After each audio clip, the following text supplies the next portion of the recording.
Part 19. Chapter 30. They all raised their heads, listening. Shh! There it is again! But the voice was too far away for them to hear what it was saying. "It's a cloud man," Miss Spider cried. "I just knew it's a cloud man. They're after us again."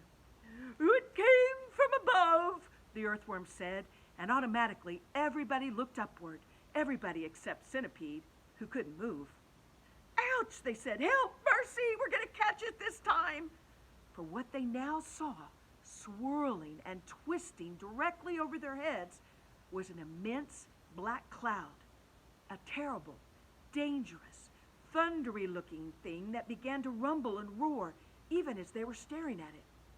And then, from high on top of that cloud, the faraway voice came down to them once again, this time very loud and clear. "On with the faucets," it shouted. "On with the faucets! On with the faucets!" 3 seconds later, the hole underneath of the cloud seemed to split and burst open like a paper bag. And then out came the water. They saw it coming. It was quite easy to see because it wasn't just raindrops. It wasn't raindrops at all. It was a great solid mass of water that might have been a lake or a whole ocean dropping out of the sky on top of them. And down it came, down, down, down, crashing first onto the seagulls and then onto the peach itself. While the poor travelers shrieked with fear and groped around frantically for something to catch a hold of. The peach stem, the silk strings, anything they could find, and all the time the water came pouring and roaring down upon them, bouncing and smashing, sloshing and slashing, swashing and swirling and surging and whirling and gurgling and gushing and rushing and rushing.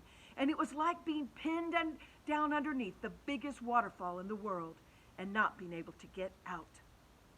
They couldn't speak, they couldn't see, they couldn't breathe. And James Henry Trotter, holding on madly to one of the silk strings above the peach stem, told himself that this must surely be the end of everything at last. But then, just as suddenly as it had started, the deluge stopped. They were out of it. Whew! It was all over. The wonderful seagulls had flown right through it and had come out safely on the other side. Once again, the giant peach was sailing peacefully through the mysterious moonlit sky.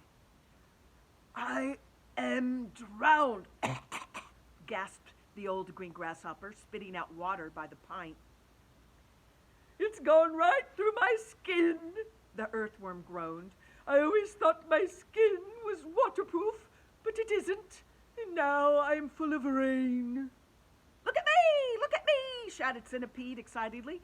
"It washed me clean! Paint's all gone! I can move again!" "That's the worst news I have had in a long time," the earthworm said.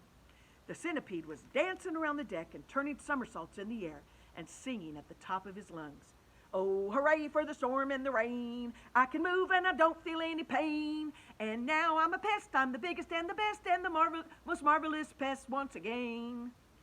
"Oh, do shut up," the old green grasshopper said. "Look at me!" cried the centipede. "Look at me, I am freed, I am freed. Not a scratch, nor a bruise, nor a bleed. To this grave, this fine gent, they all thought they had sent, and I very near went, oh, I very near went, but they sent quite the wrong centipede." Chapter 31. "Oh, how fast we are going all of a sudden," the ladybug said. "I wonder why." "I don't think the seagulls like this place any better than we do," James answered. "I imagine they want to get out of it as soon as they can. They got a bad fright in the storm we've just been through."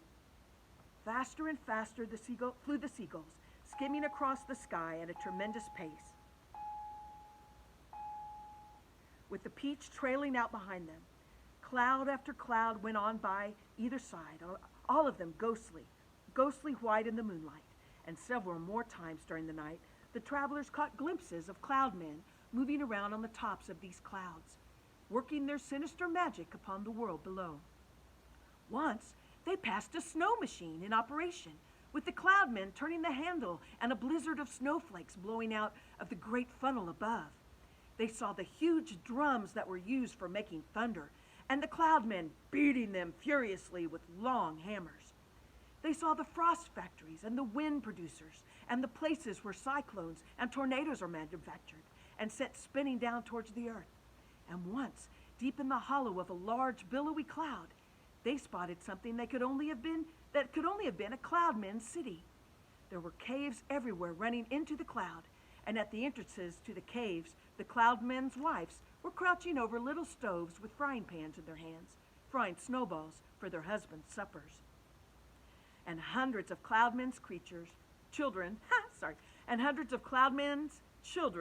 were frisking about all over the place and shrieking with laughter and sliding down the billows of the cloud on the toboggans. An hour later, just before dawn, the travelers heard a soft whooshing noise above their heads, and they glanced up and they saw an immense gray bat-like creature swooping down towards them out of the dark. It circled around and around the peach, flapping its great wings slowly in the moonlight and staring at the travelers. Then it uttered a series of long, deep, melancholy cries and flew off again into the night. "Oh, I do wish morning would come," Miss Spider said, shivering all over.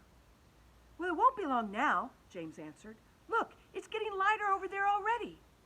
They all sat in silence, watching the sun as it came up slowly over the rim of the horizon for a new day.